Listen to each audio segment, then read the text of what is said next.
Meu irmão, minha irmã, gente querida do PDT, nós no Brasil temos hoje na presidência da República uma figura absolutamente trágica. Resume ali, para além da corrupção orgânica, antiga, e o Rio de Janeiro sabe doidamente do que eu estou falando, a rendição mais vil ao sistema financeiro, mas se reúne ali no Palácio do Planalto hoje a maldade em pessoa. O Brasil, deixe que eu lhes diga um número para que a gente não pense que é qualquer tipo de emoção leviana. O Brasil tem 3% da população do mundo e entre nós brasileiros morreram 11 de cada 100 pessoas que morreram de Covid-19 no mundo. O nome desse assassinato em massa é esta figura deplorável, este bandido que ocupa o Palácio do Planalto, Jair Messias Bolsonaro. Não reste disso nenhuma dúvida, mas nós estamos nos reunindo aqui, nessa linda praia de Copacabana, que o mundo inteiro admira, com duas tarefas, não é só uma. A tarefa de tirar esse genocida do poder é certamente a tarefa de todo democrata. É a tarefa de todo ser humano que não tenha trocado o coração por uma pedra. É tarefa de todos, mesmo dos mais egoístas. Porém, deixem que eu lhes diga, porque estão querendo impedir a sociedade brasileira de entender que a tarefa não é só tirar este genocida do palácio. A tarefa é construir um Brasil novo em cima do clima de terra arrasada em que se encontra a sociedade brasileira.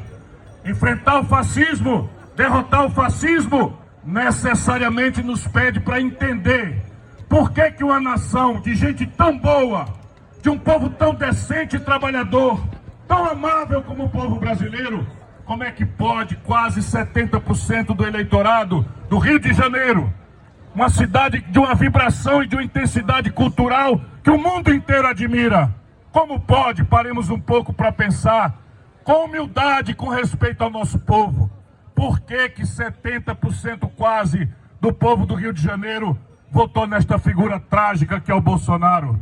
Foi pela história de obras e realizações dele? Essa história não existia. Sempre foi um deputado medíocre do baixo clero que fazia roubo até no preço da gasolina e dos funcionários fantasmas da famosa rachadinha que contaminou pela corrupção suas ex-mulheres e seus filhos. Foi por uma proposta encantadora que o povo a 70% votou em Bolsonaro? Essa proposta não apareceu. Tenhamos clareza, irmão brasileiro, pelo fio do coração da gente carioca eu lhes falo. O povo brasileiro nessa proporção votou esmagado pelo encontro trágico, pelo encontro terrível, pelo encontro terrível da mais grave crise econômica da história brasileira. Números: o desemprego tradicional de 5% explodiu no ano de 18, 17 para algo ao redor de 12% e nunca mais desceu. Crise econômica que levou milhões de brasileiros, para ser exato, 66 milhões e 600 mil brasileiros, a humilhação do crediário farto, substituída pela humilhação do nome sujo no SPC. A informalidade que atinge mais de 60 milhões de brasileiros levou nosso povo à revolta e à indignação. E em cima dessa crise econômica sem precedentes, produzida pelo PT, o Brasil assistiu chocado, com casas à conta de milhões de pessoas passando fome, a notícia infame da roubalheira generalizada e transformada em mecanismo central de concertação política para a manutenção eterna do PT e da sua quadrilha na presidência da República. Essa, com toda humildade, é a minha percepção do que aconteceu.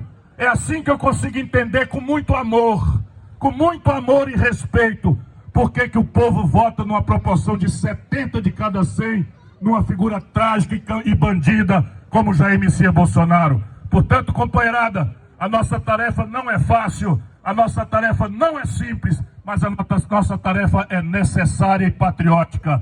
Nós precisamos derrotar o sistema que produziu o Bolsonaro. Não é só derrotar o Bolsonaro, nós precisamos derrotar essa máquina de propaganda que transforme em fascista todo e qualquer brasileiro que não se submeta à máquina de roubalheira e de mentira de Lula e do PT. Não é tarefa fácil, mas essa é a tarefa para a qual eu venho me entregar até às 17h30 do dia 2 de outubro próximo. Ninguém, não há força.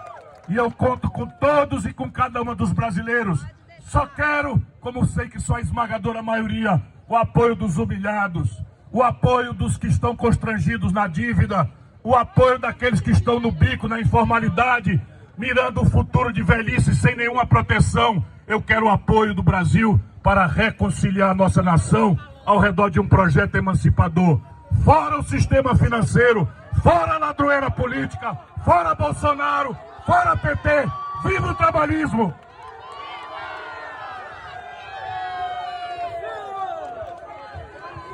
É Ciro presidente, brava gente brasileira, longe vai, temo servil, ou ficar a pátria livre, ou morrer pelo Brasil.